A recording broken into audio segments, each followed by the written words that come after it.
Haleluya. Haleluya. Haleluya. Puji Tuhan, Tuhan memberkati kita semua yang hadir pada hari ini. Dan kita yakin dan percaya bahwa Tuhan bukan hadir untuk yang biasa kita tahu bahwa Tuhan yang penting Tuhan hadir dalam ibadah. Tapi Tuhan hadir untuk memberkati saya dan saudara. Untuk menolong saya dan saudara.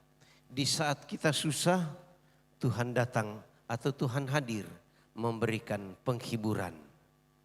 Di saat kita lemah, kita harapkan Tuhan hadir untuk memberikan kekuatan. Di saat kita sakit, apalagi banyak orang masih sakit, masih takut corona. Di saat engkau sakit, Tuhan hadir untuk sebagai dokter yang ajaib memberikan kesembuhan. Dan terlebih Tuhan hadir dalam hati saya dan saudara untuk supaya kita tidak hidup di dalam ketakutan, diintimidasi oleh karena corona. Haleluya.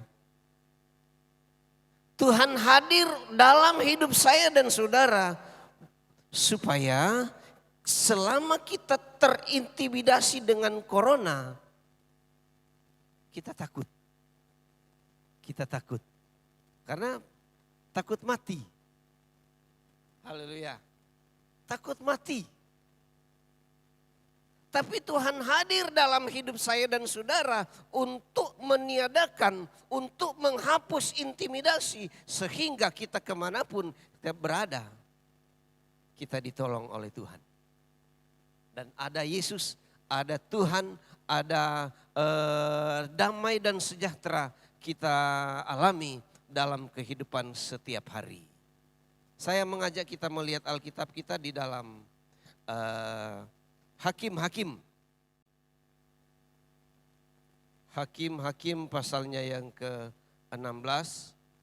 Kita baca di sana mulai ayat 15 sampai ayat 21. Saya ajak kita bangkit berdiri, kita baca ayat ini. Hakim-Hakim pasal 16 ayat 15 sampai ayat 21. 1, 2, 3. Berkatalah perempuan itu kepadanya, bagaimana mungkin engkau berkata, aku mencinta kepadamu, padahal hatimu tidak tertuju kepadaku? Sekarang telah 3 kali engkau mempermain-mainkan aku dan tidak mau menceritakan kepadaku. Karena apakah kekuatanmu demikian besar? Lalu setelah perempuan itu berhari-hari merengek-rengek kepadanya dan terus mendesak-desak dia, ia tidak dapat lagi menahan hati sehingga ia mau mati rasanya. Maka diceritakannya lah kepadanya segala isi hatinya, katanya, kepalaku tidak pernah kena pisau cukur, sebab sejak dari kandungan ibuku aku ini seorang nasir Allah. Jika kepalaku dicukur, maka kekuatanku akan lenyap daripadaku dan aku menjadi lemah dan sama seperti seorang orang lain. Ketika dilihat Delila bahwa segala isi hatinya telah diceritakannya kepadanya, disuruhnyalah memanggil raja-raja kota orang Filistin, katanya, sekali ini lagi datanglah kemari, sebab ia telah menceritakan segala isi hatinya kepadaku. Lalu datanglah raja-raja kota orang Filistin itu kepadanya sambil membawa uang itu. Sesudah itu dibujuknya Simson tidur di pangkuannya, lalu dipanggilnya seorang dan disuruhnya mencukur ke7 rambut jalinnya, sehingga mulailah Simson ditundukkan oleh perempuan itu, sebab kekuatannya telah lenyap daripadanya. Lalu berserulah perempuan itu, orang Filistin menyergap engkau Simson. Maka terjagalah ia dari tidurnya serta katanya, seperti yang sudah-sudah aku akan bebas dan akan meronta lepas. Tetapi tidaklah diketahuinya bahwa Tuhan telah meninggalkan dia. Orang Filistin itu menangkap dia, mencungkil kedua matanya dan membawanya ke Gaza.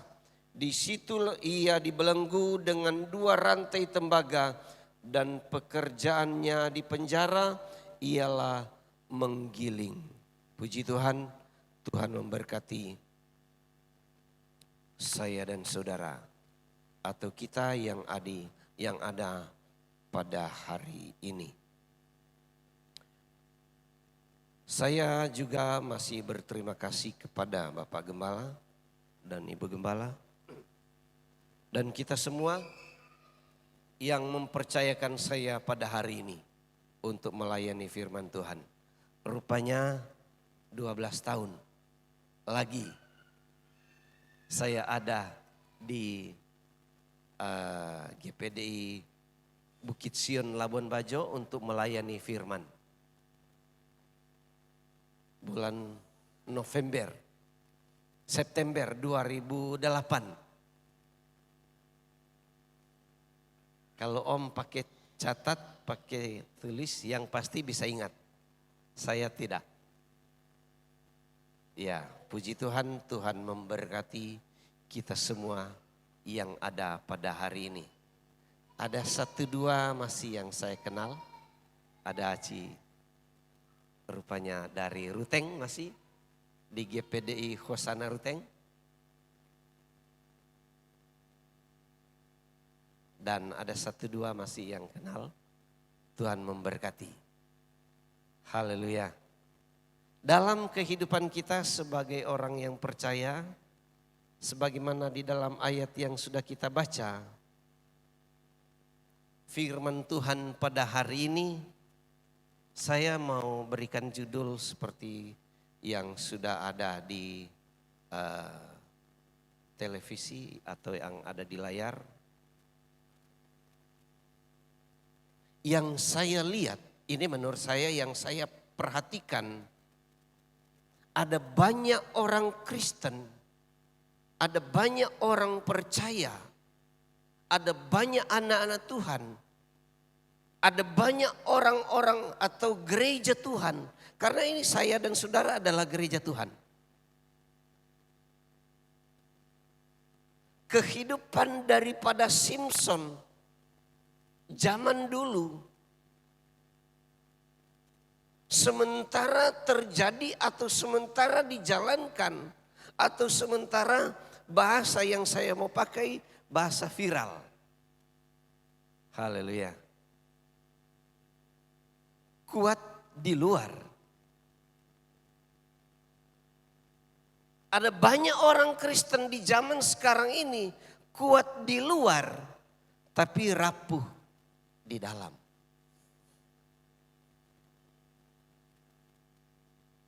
Ada banyak gereja Tuhan, banyak anak-anak Tuhan kelihatan kuat di luar, tetapi rupanya sama seperti Simson, rapuh di dalam. Saya punya anak sekolah minggu tahu cerita tentang Simson. Seorang yang punya badan besar. Di dalam ayat sebelumnya dia pernah angkat.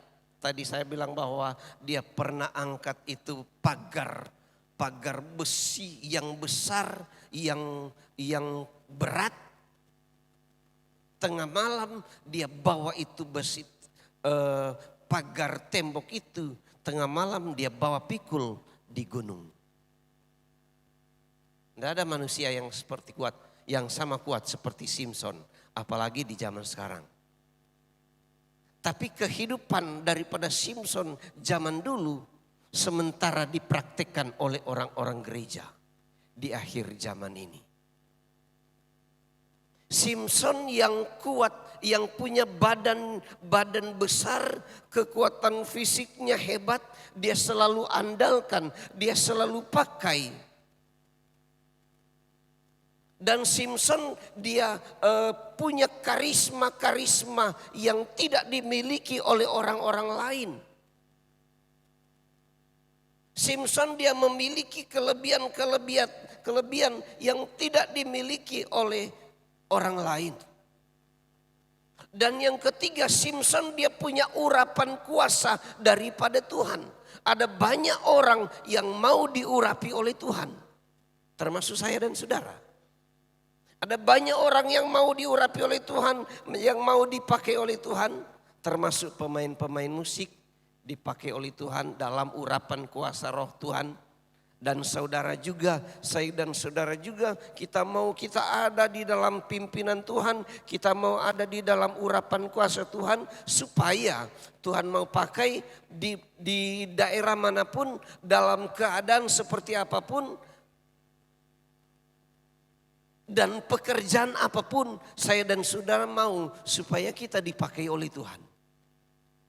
Minta urapan Tuhan.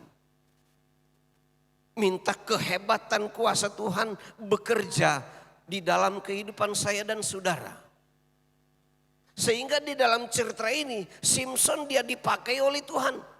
Hebat. Tetapi sayang di dalam cerita ini Simpson jatuh, Simpson ambruk, Simpson hancur oleh karena seorang yang bernama Delila. Simpson jatuh karena perempuan. Makanya saya katakan bahwa Simpson dia kuat di luar tetapi rapuh di dalam. Apa yang menyebabkan, apa yang membuat Simpson itu kelihatan dia hebat, kekuatan fisiknya, karisma-karisma yang dia miliki dan juga urapan kuasa Tuhan. Tapi dia jatuh. Tetapi dia ambruk oleh karena seorang perempuan yang bernama Delila.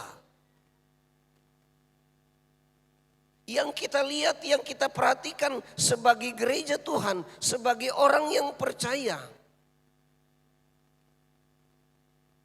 Musuh rupanya atau penjahat atau setan atau iblis melihat kehidupan daripada Simpson adalah bahwa ada yang terbuka, ada sesuatu yang terbuka dalam kehidupan Simpson sehingga bisa dimasuki.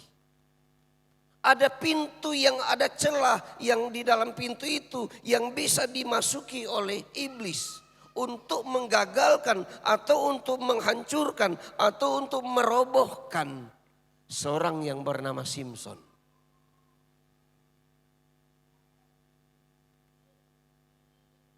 Sebagai orang yang percaya kepada Tuhan, kita juga tidak lepas sama seperti Simpson. Ada sesuatu atau ada musuh yang membidik akan kehidupan Simpson untuk menjatuhkannya, untuk supaya bisa menghancurkannya sehingga kuat di luar, rapuh di dalam.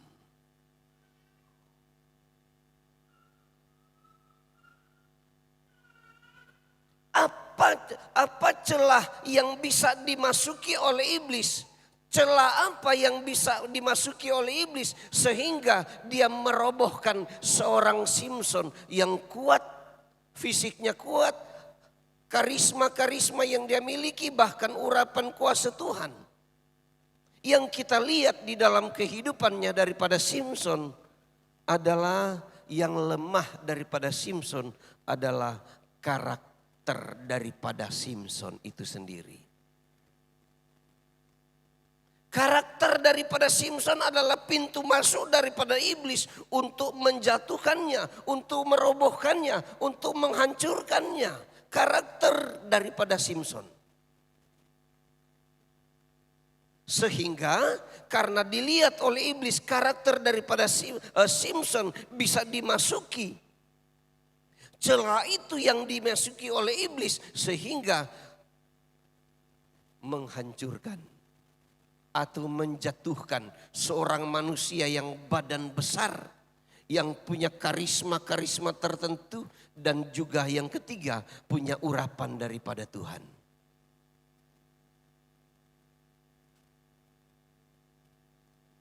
Menurut saya bahwa di dalam ayat ini celah itulah yang seperti pintu gerbang yang rapuh, yang tanpa pengawalan yang ketat, pengawalan yang kuat. Itu dimasuki oleh setan, itu dimasuki oleh iblis. Sehingga dia rayu seorang yang bernama Delilah. Betul bahwa dia ada di dalam urapan kuasa Tuhan.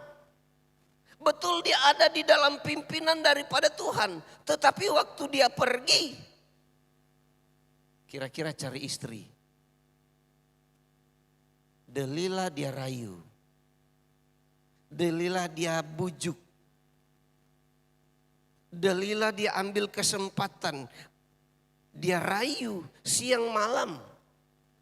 Dia rayu Samson. Kau bilang kau sayang saya. Kau bilang kau cinta saya. Tapi ada banyak orang gereja juga seperti itu. Bilangnya cinta Tuhan. Haleluya.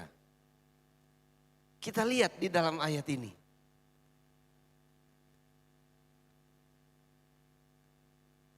Seorang yang bernama Samson hanya kuat dari luar saja, tetapi rapuh di dalam. Ketidakseimbangan antara kekuatan fisik, karisma-karisma yang dimiliki oleh Samson, dan urapan kuasa Allah dibanding dengan karakter setiap hari. Bayangkan, ada hamba Tuhan yang kita lihat terkenal di mana-mana, dipakai oleh Tuhan dalam urapan. Dia simpan istri orang lain. Karakternya, kehidupan daripada orang itu sendiri. Samson gampang dirayu, Samson gampang dibujuk. Ada banyak orang-orang Kristen di zaman sekarang gampang dirayu, gampang dibujuk. Nanti saya kasih uang, kau gereja dengan kita. Nanti saya kasih uang, nanti saya kasih kerja, kau gereja di sini. Dirayu.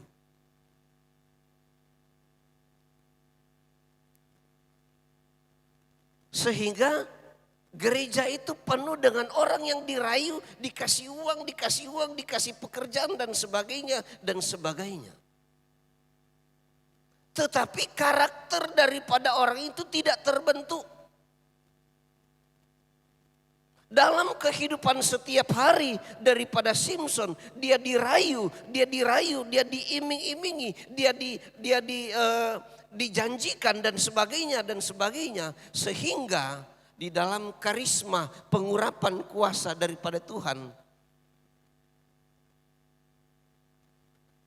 daripada Samson jatuh karena karakter. Karakter daripada Samson, dia mau cari istri, biarlah dia korbankan kehendak Tuhan atau kuasa Tuhan yang ada di dalam kehidupannya.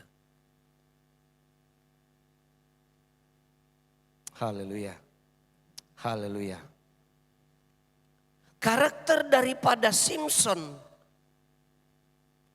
tidak terbentuk sehingga menghancurkan, sehingga meretakkan fondasi yang Samson bangun di dalam pelayanannya setiap hari. Bahkan pilar-pilar yang sudah ditanam di dalam pelayanan Samson hancur dan berantakan oleh karena karakter. Dan menurut saya, yang saya lihat bahwa ada begitu banyak orang tua, anak-anak Tuhan, ada begitu banyak hamba-hamba Tuhan, ada begitu banyak orang percaya jatuh oleh karena karakter.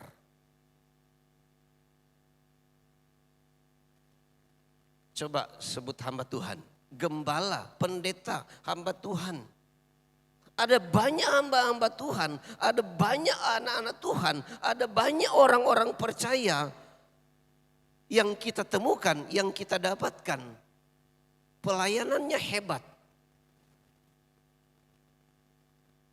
Siapa mau tahu Dia pergi di dalam pelayanan, di sana dia ada istri. Atau dia simpan istri, kira-kira istri simpanan. Siapa mau tahu?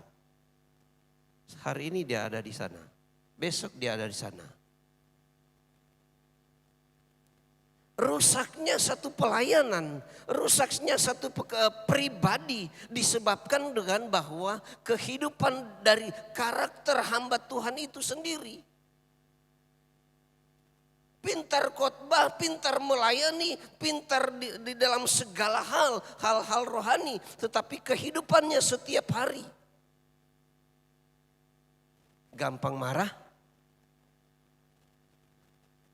gampang emosi, gampang dirayu, gampang dibujuk, dan sebagainya.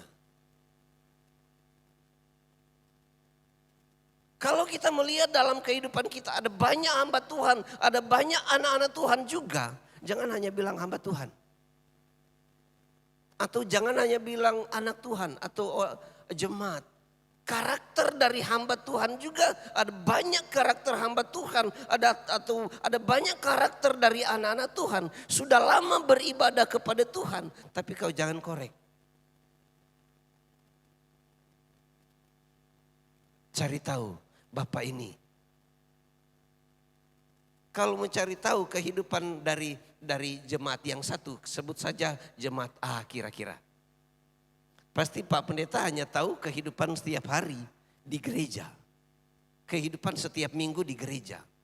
Ibu Gembala tahu jemaatnya ini jemaat aktif gereja, rajin gereja. Haleluya, puji Tuhan. Tapi cari tahu kehidupan setiap hari melalui pembantu-pembantunya. Kalau ikut orang Manggarai, dia gereja setiap hari. Haleluya. Dia gereja aktif melayani Tuhan.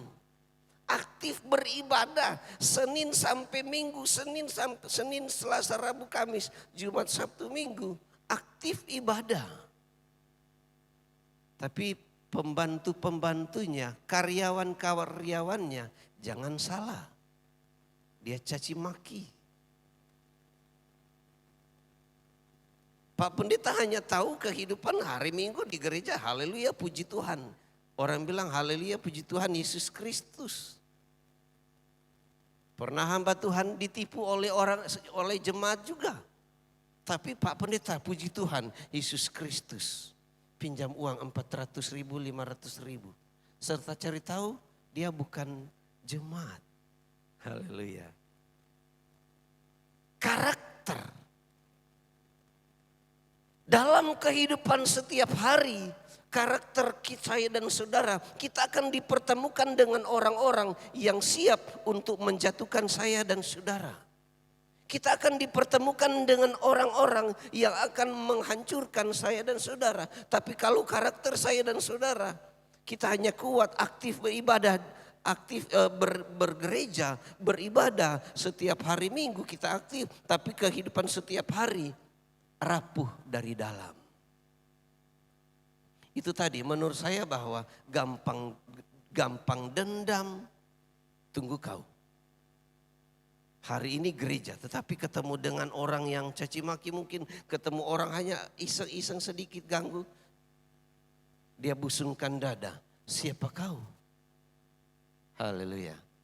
Jangan bilang dulu jemaat, hamba Tuhan juga seperti itu. Dia pelayanan hebat dalam urapan kuasa daripada Tuhan. Karisma-karisma yang dia miliki, tetapi jangan ganggu. Begitu juga dengan jemaat. Jemaat ditinjau dari sudut waktu, sudah lama aktif gereja, sudah lama jadi anak Tuhan. Tetapi sifat dan karakternya adalah sifat yang tidak menunjukkan bahwa dia adalah anak Tuhan. Gampang tersinggung. Satu kata ini. Di gereja bisa orang tersinggung. Artinya bahwa tersinggung dengan khotbah. Ada orang tidak mau gereja karena kenapa tidak gereja? Pak Pendeta bilang seperti ini kira-kira. Mudah-mudahan ini hari tidak ada yang tersinggung. Tapi saya selalu berharap, saya bilang di Jemaat GPD Nazaret Borong yang saya layani. Mudah-mudahan firman Tuhan yang saya bawakan itu membuat engkau tersinggung. Sehingga kalau engkau tersinggung, engkau akan merubah kehidupannya. Engkau akan merubah kehidupanmu. Supaya nanti minggu depan saya tidak tersinggung. Sehingga pada saat Tuhan datang, saya dijemput oleh Tuhan. Haleluya. Haleluya. Dan yang kedua, rusaknya satu pelayanan untuk pribadi orang. Dia tidak bangun kehidupannya dengan keluarga. Saya kasih contoh. Seorang gembala, seorang hamba Tuhan, pendeta. Seperti tadi saya bilang, hari ini, hari Senin kira-kira seperti besok, pelayanan di Manado. Besok di Surabaya.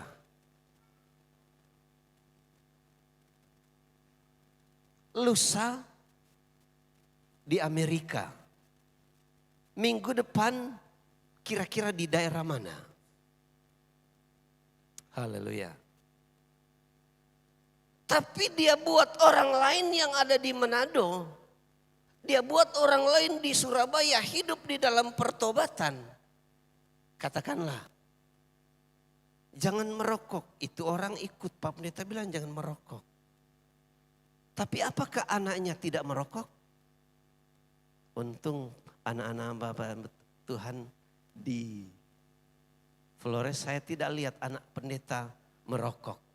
Saya tidak lihat anak hamba Tuhan di Flores minum mabuk. Haleluya. Tapi di luar, kakak pendeta, bapaknya Bapak Pendeta KKR di luar. Jam terbangnya kemana dan sebagainya. Tapi kehidupan keluarga tidak terbentuk. Karakter daripada istri, karakter daripada bapak, karakter daripada anak-anak. Bahwa bapak diurapi oleh Tuhan, pergi kemana-mana pelayanan, tapi lupa di belakang. Ada banyak anak-anak dari hamba-hamba Tuhan rusak gara-gara pelayanan. Kau bapak di mana? Pelayanan di Surabaya. Besok di Jakarta. Minggu depan di Amerika. Tapi kehidupan dari anak itu sendiri rusak. Minum mabuk dan sebagainya. Yang kedua, kehidupan jemaat. Orang tua aktif gereja, lompat hari-hari dalam gereja, di gereja lompat-lompat, haleluya, keringat puji Tuhan. Tapi lupa bangun satu persekutuan dengan anak-anak yang ada di rumah. Anak-anak, ya ikut masih kecil, anak-anaknya sudah tahu maki. Setiap hari. Siapa punya anak itu yang tahu maki kira-kira? Jemaat dari mana? Jemaat GPDI Bukit Sion Labuan Bajo. Masih baru, masih kecil sudah pintar bahasa Inggris. Bahasa maki. Kira-kira seperti itu. Haleluya. Jadi penyebab lain ambruknya sebuah pelayanan, sebuah kehidupan pribadi. Oleh karena karakter. Karakter yang tidak terbentuk, biar dia mau pendeta sudah dipakai oleh Tuhan. Sekian banyak jemaat, tetapi siapa mau tahu dia ada simpan istri. Saya mau kasih tahu yang pernah terjadi di luar sana.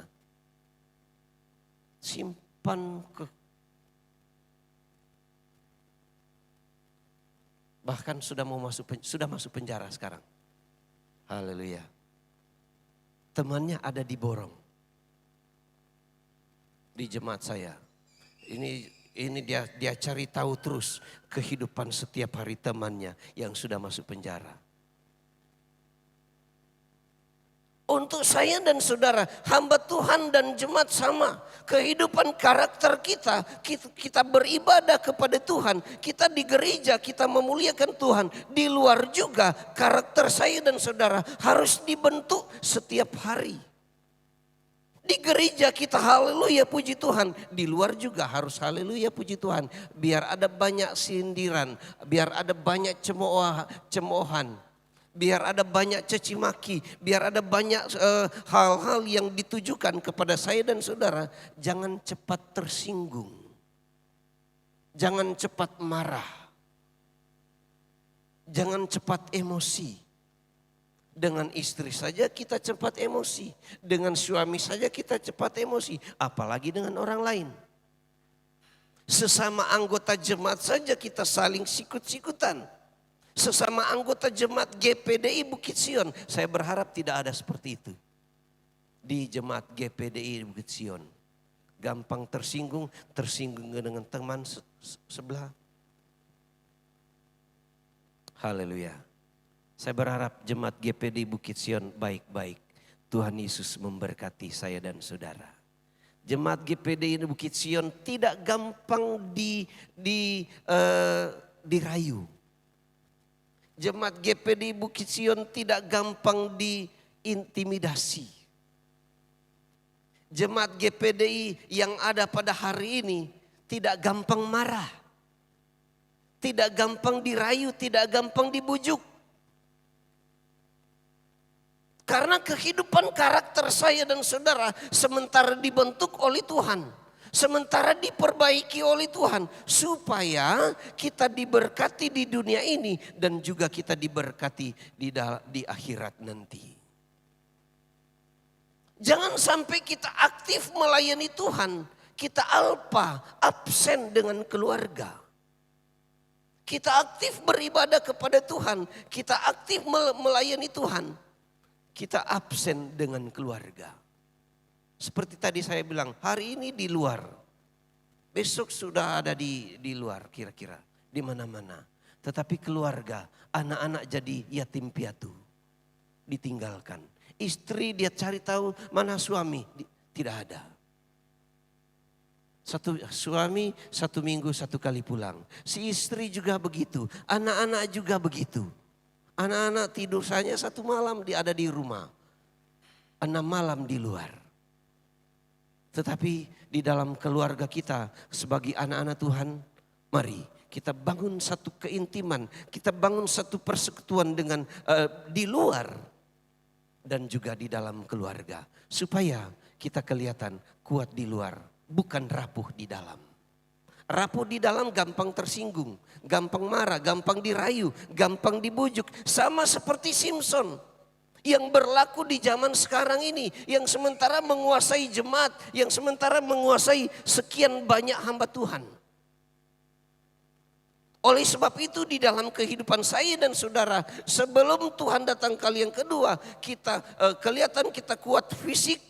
Karisma-karisma yang ada dalam kehidupan saya dan saudara yang Tuhan mau pakai. Dan juga yang ketiga, ada urapan kuasa Allah. Kita dipakai, kita diurapi oleh Tuhan, kita dipakai oleh Tuhan dan kita diberkati oleh Tuhan di luar dan di dalam. Kita kuat di luar dan juga kuat di dalam.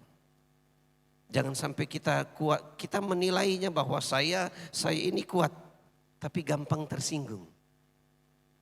Saya berharap di jemaat GPDI Bukit Sion tidak seperti judul ini. Kuat di luar, rapuh di dalam.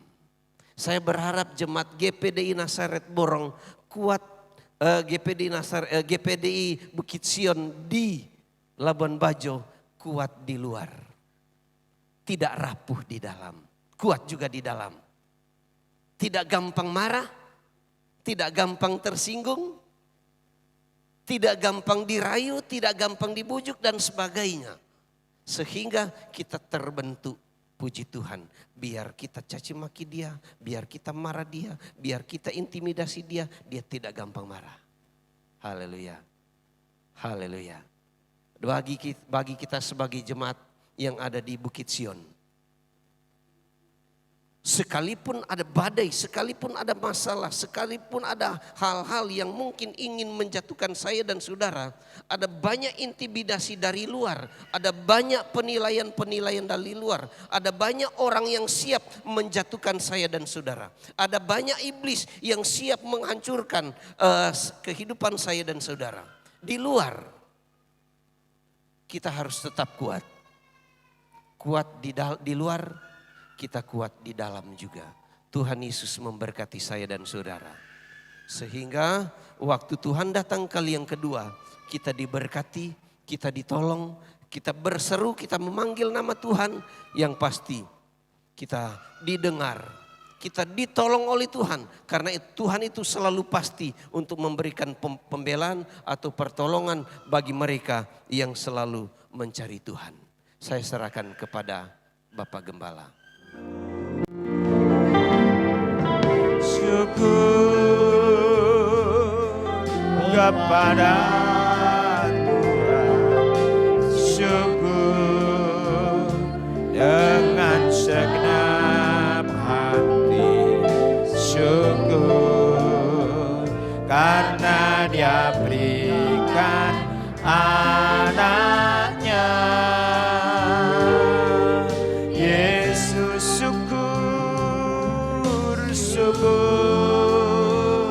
Mari saudara, sejemput kita semua bangkit berdiri.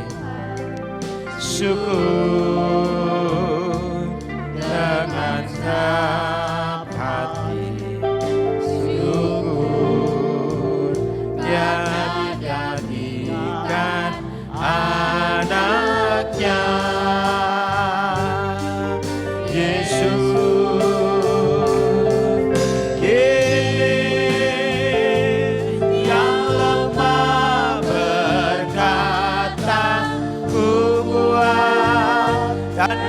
miskin berkata, ku kaya karena semua yang Tuhan berikan bagi kita kini yang lemah berkata, ku kuat, dan yang miskin berkata, ku kaya